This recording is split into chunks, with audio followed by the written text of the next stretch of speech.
ஜெயிலுக்கு போனீங்கல்ல, ஜெயிலுக்கு போனீங்களே, அப்படியே நாடகம் நடிச்சுக்கிட்டு வேன்ல படுத்துக்கிட்டு பேண்ட் எல்லாம் யூரின் போயிட்டு போனாரா இல்லையா? போனாரா இல்லையா? அப்புறம் இன்னைக்கு மட்டும் எங்க வந்துச்சு வீரப்பு? ஆடாதடா ஆடாதடா மனிதா, ரொம்ப ஆட்டம் போட்டா அடங்கிடுவ மனிதா என்பதை நிச்சயம் மக்கள் உங்களுக்கு உணர்த்துவார்கள். 41 உயிர் போயிடுச்சு, உனக்கு என்ன போச்சு? ஏதாவது உனக்கு நான் லாசா? 1.5 வயசு குழந்தை என்னையா பண்ணுச்சு? பிஞ்சு குழந்தைங்க பார்த்தாலே எனக்கு வயிறு பத்தி எரியுது.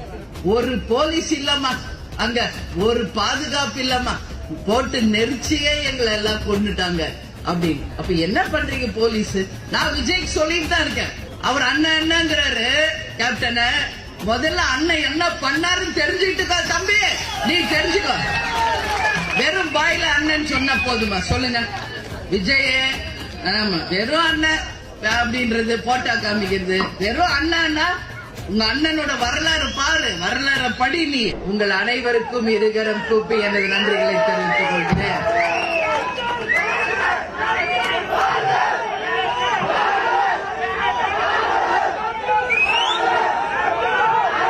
கேப்டன் எங்கும் போல நம்ம கூட தான் இருக்கிறார். தலைவர் நம்ம கூட தான் இருக்கிறார். கேப்டன் இல்லாம நம்ம எங்க வந்ததுல பாருங்க, நம்மள பாத்துக்கிட்டு தான் இருக்காரு. கேப்டன் ரதத்துல இன்னைக்கு தலைவர் அவர்கள் உங்களை எல்லாரையும் பாக்குறதுக்காக வந்திருக்கிறார். அதனால தலைவர் எங்கும் போலப்பா, தைரியமா இருக்காரு. நம்ம இதயத்துல, நம்ம ரத்தத்துல, நம்ம உணர்வுகளில், நமது உயிர் மூச்சுல நம்ம தலைவர் நம்மளோட உண்ணாதான் இருக்கிறார். நம்ம கேப்டன் ஒருத்தர் தான்.